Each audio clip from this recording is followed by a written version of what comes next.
Hey everyone, welcome back to Everyday English Talk. It's really nice to have you here with us. Today we're talking about something a little personal, but also really fun, our families. And don't worry, we'll still keep everything focused on learning English. While we talk, we'll explain useful words and phrases so you can learn naturally. So let me start. My family is pretty small. It's me, my mom, my dad, and my older sister. Older sister means she is my sister who was born before me. We also have a dog, but Jake says dogs don't count as family members, which is crazy. They count, just not the same way people do. See? He always says that. Anyway, in my family, the person I'm closest to is my sister. When I say I'm closest to someone, it means I feel most comfortable with them and we understand each other well. She's 2 years older than me, and when we were kids, we spent a lot of time together. One of my favorite memories is when we used to build little blanket forts. A fort means a small structure you make for fun, inside our living room. We would put chairs together and cover them with blankets to make a small secret space. We would sit inside and tell stories. I think those moments are a big part of why I love storytelling today. But okay, it wasn't all perfect. My sister also loved teasing me. Teasing means joking with someone in a playful way, sometimes annoying them a little. She always made fun of how I said certain words when I was learning English. For example, I used to say aminals instead of animals. She laughed every time. At the moment, it felt annoying, but now it's a cute memory. That's actually adorable. Thanks. And what about you? I know you have a bigger family. Oh, yeah. My family is definitely bigger. I have two younger brothers. Younger means they were born after me, and one older brother. So I'm right in the middle. And trust me, being the middle child can be wild. I can imagine. The person I'm closest to in my family is my younger brother, Leo. He's super easy to talk to, and we like the same things. But when it comes to teasing, wow, my older brother Max was a champion. When I say champion here, I mean he was the best at it. He teased me all the time, took my snacks, called me funny nicknames, and sometimes hid my shoes before school. That sounds like a classic older brother. Exactly. And even though it was annoying back then, now we laugh about it when we meet. It actually helped us become closer as adults. You know, thinking about all of this makes me curious, Emma. Earlier, you mentioned that you and your sister spent a lot of time together when you were young. I'm wondering, do you have any funny or memorable moments with your family that really stand out? When I say stand out, I mean a moment that is easy to remember because it was special or different. Oh, absolutely. I have many, but there's one that always makes me laugh when I think about it. But before I tell the story, let me say this. In my family, humor is a big thing. Humor means the ability to enjoy jokes or funny situations. My dad especially loves making jokes, and sometimes his jokes are, well, let's just say they're not always great. Dad jokes? Exactly. Dad jokes are those simple, silly jokes that fathers love telling. They're not very clever, but somehow they're still funny. So here's the story. I was maybe 9 or 10 years old. One night, our whole family was sitting together in the living room. It was winter, and we were drinking hot chocolate. Suddenly, my dad said, "Hey, Emma, I have a magic trick." A magic trick is something that looks like magic, but it's actually just a surprise or a clever move. I got super excited because I loved magic at that age. He told me to close my eyes, hold out my hands, and wait. I thought he was going to put a small present or a card in my hands. My sister was sitting next to me and trying so hard not to laugh, which should have been my first warning. Never trust the sister who is trying not to laugh. True.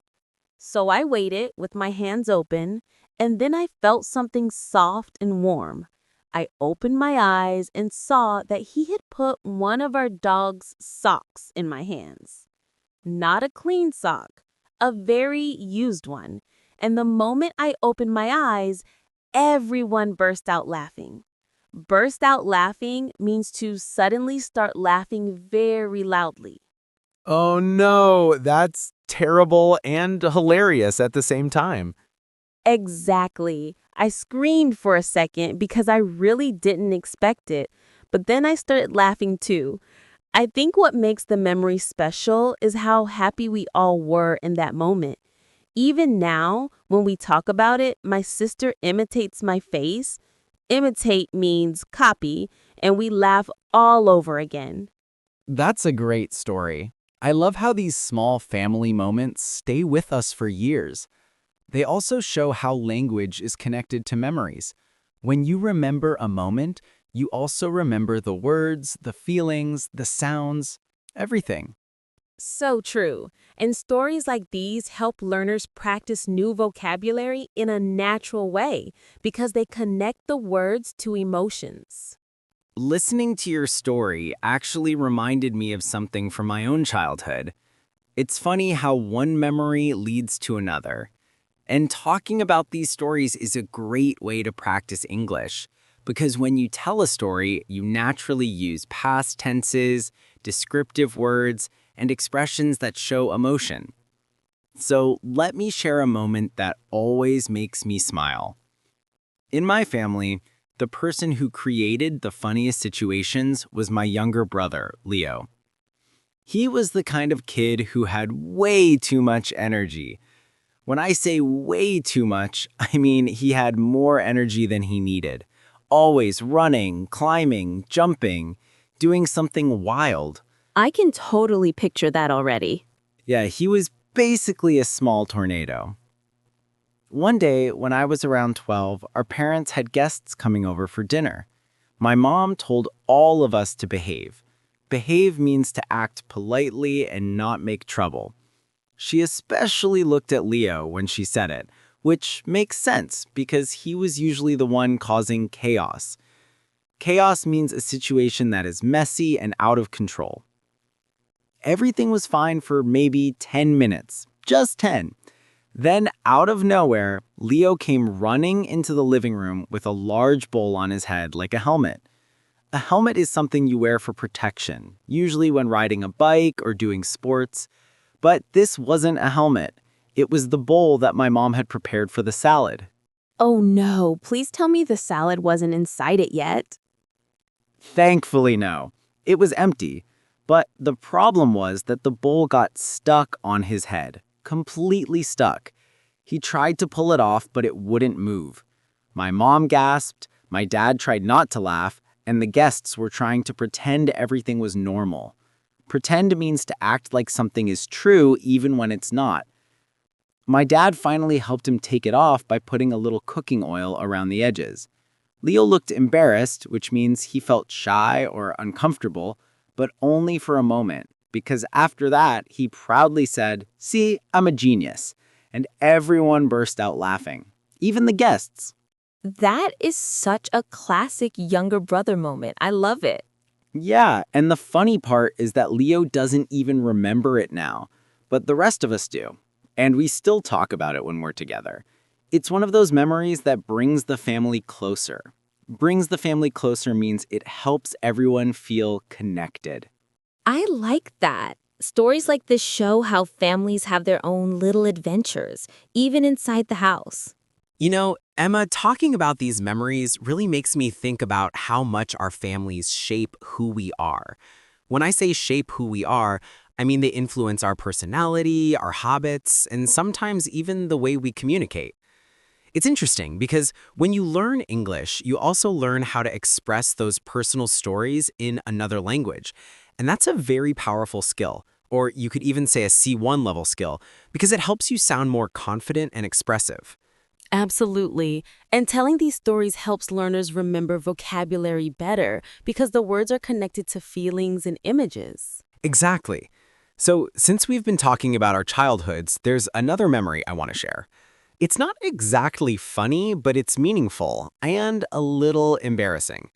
Embarrassing means something that makes you feel uncomfortable or shy. When I was about 15, I went through a phase where I wanted to look cool. A phase is a period of time when you act or feel a certain way. My idea of being cool was, well, not very smart. I started wearing sunglasses inside the house. Not just sometimes, I mean all the time. I thought it made me look mysterious. Mysterious means difficult to understand, like you're hiding something. Oh no, indoor sunglasses? That is a bold choice. Bold, yes. Good, absolutely not. So one evening, the whole family was having dinner. My dad looked at me and asked, "Jake, do you think you're a celebrity?" A celebrity is a famous person. I just shrugged and said, "Maybe." My older brother, Max, immediately started laughing because he knew I was taking myself way too seriously. Now, here comes the embarrassing part. I reached for the salt. Reached for means tried to grab something, and since I was wearing sunglasses, I couldn't really see the table clearly. Instead of grabbing the salt, I knocked over a glass of water. And not just spilled it, I knocked it right into my lap, completely soaked. Oh, wow, that is cinematic. Cinematic meaning dramatic, like in a movie. Exactly. A perfectly cinematic disaster.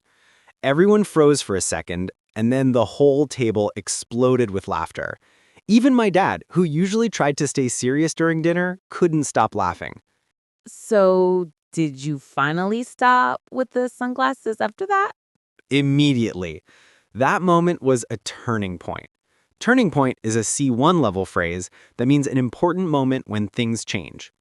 After that day, I realized I didn't need to act cool, I just needed to be myself. And honestly, that moment brought me closer to my family. When people laugh with you, not at you, it creates a feeling of connection. And that's something I want learners to understand too. When you tell your stories in English, even the embarrassing ones, people connect with you more. It encourages real communication. That's so true. And embarrassing stories are great for learning English because they usually involve strong emotions. When the emotion is strong, the vocabulary sticks in your memory. Exactly. And families are full of these stories, funny ones, embarrassing ones, even chaotic ones. They help us communicate, understand each other, and build our identities. Identity means the way you see yourself and the things that make you unique. I like how these stories show not just language, but also culture. How families talk, joke, and handle problems says a lot about their values. Right. And speaking of that, I'm curious, in your family, who was the person that taught you the most about communication? Not just English, but communication in general. Someone who influenced the way you express yourself. Oh, I definitely have someone in mind. You know, Emma, before we wrap up today, I really want to go back to the question I asked earlier. I'm curious about the person in your family who influenced your communication style the most. Everyone has someone like that. A parent, a sibling, maybe even a grandparent. Someone who teaches you how to listen, how to express yourself, or how to stay calm during conversations. That's a great question. And yeah, I definitely know who that person is. It's my mom. She has this calm, steady way of talking that makes people feel safe. When I say steady, I mean stable, not changing too fast or too much. She always listens fully before she answers, something I still try to learn. And she had this rule in our house. If you want someone to understand you, you must first make sure you understand them. It sounds simple, but it's actually a really powerful communication skill. That's beautiful. And honestly, that skill helps a lot when learning a new language. Sometimes people think speaking is the most important part, but actually, listening carefully makes everything easier, especially at the B1 or B2 level. It helps you notice phrases, intonation, and even cultural details. Exactly.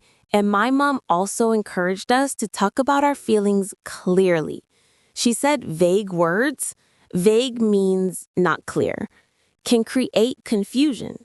So instead of saying, I'm fine, she encouraged us to say things like, I'm tired, or I'm worried, or I'm excited.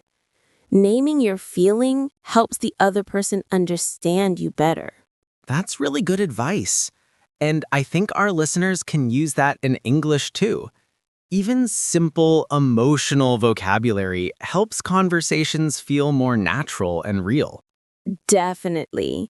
And speaking of real, I think that's why telling family stories is such a helpful language activity. These stories are full of real emotions, real situations, and real vocabulary that you can actually use in everyday life. When you practice English with personal memories, the language becomes more meaningful. Well said. And I hope today's episode helped everyone learn new words and to feel more confident telling their own stories in English.